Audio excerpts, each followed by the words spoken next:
आओ सुनाओ किस्से कहानियां। रवि और मधु जैसे तैसे घर का खर्चा चलाते थे। रवि की छोटी सी तनख्वाह में घर के छोटे छोटे खर्चे ही बड़ी मुश्किल से पूरे होते थे। अगर मधु का मन हो कि वो कोई सुंदर सी साड़ी खरीदे तो रवि की तनख्वाह से ये संभव नहीं था।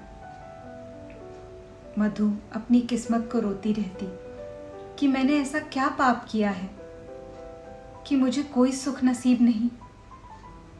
धीरे धीरे करके घर के सारे जेवर बिक चुके थे, लेकिन घर की जरूरतें पूरी होने का नाम ही नहीं लेती थी। अब उसके पास अपनी मां के दिए हुए सिर्फ 2 कंगन ही बचे थे।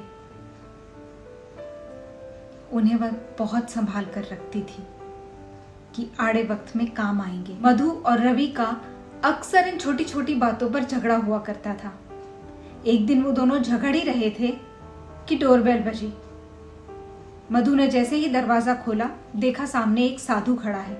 मधु को देखकर उसने अपना भिक्षा पात्र आगे बढ़ाया तो मधु ने झल्लाकर उससे कहा, घर में पहले ही हमारे खाने की लाले पड़े हैं, आपको कहां से दे दे महाराज। साधु मुस्कुराने लगा तो मधु हैरत से उसकी तरफ देखने लगी। महाराज, हम पहले ही इतने दुखी और परेशान हैं और आप मुस्कुरा रहे हैं।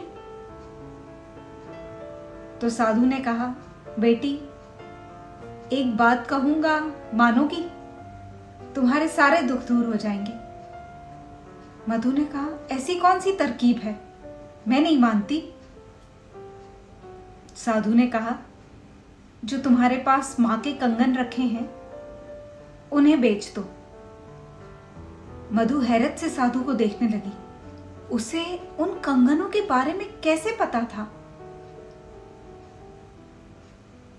मधु ने साधु पर भरोसा कर लिया और जैसा साधु ने बताया था कि उन कंगनों को बेचकर गरीबों को खाना खिलाना है, रवि और मधु ने वैसा ही किया। कंगन बेचे और फिर गरीबों को खाना खिलाने के लिए चले गए। ये सब मंदिर के पुजारी ने देखा। जाकर उसने एक जौहरी को ये बात बताई। ये जौहरी वही था जिसने मधु के कंगन खरीदे थे। वह सोचने लगा कि कंगन बेचकर अगर इन दोनों गरीबों ने जरूरतमंदों को खाना खिलाया है, भूखों का पेट भरा है, तो मैं ये कंगन अपने पास नहीं रख सकता।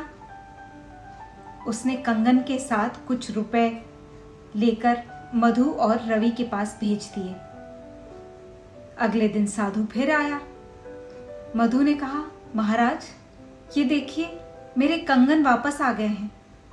साधु ने कहा, इन्हें फिर बेचाओ और फिर से गरीबों को खाना खिलाओ। मधु ने फिर से वही किया, फिर से कंगन बेचे और गरीबों को खाना खिलाया।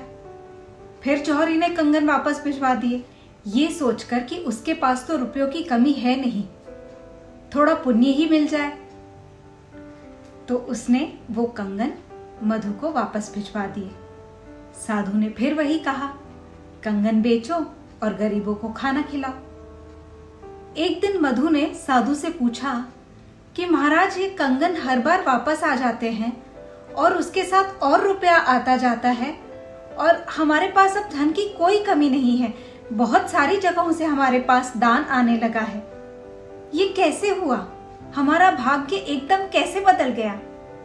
तो साधु ने उससे कहा कि ये तुम्हारा भाग्य नहीं है, ये उनका भाग्य है जिन्हें तुम खाना खिलाते हो। तुम उन्हें खाना खिलाते हो और थोड़ा सा उनके भाग्य का तुम्हें मिल जाता है। रवि और मधु को समझ में आ गया था कि परोपकार का फल मीठा ही नहीं, सुकून से भरा हुआ होता है। दूसरों की सेवा करने से जो सुख प्राप्त होता है उसके तो कहने ही क्या। अगर आपने भी ऐसा कोई किस्सा या कहानी सुनी है तो हमें कमेंट बॉक्स में लिखकर जरूर बताएं और हमारे चैनल को सब्सक्राइब करना ना भूलें। साथ में बेल आइकन को भी प्रेस कर दीजिएगा। आपसे मिलेंगे अगली बार एक नई कहानी के साथ। तब तक के लिए नमस्कार।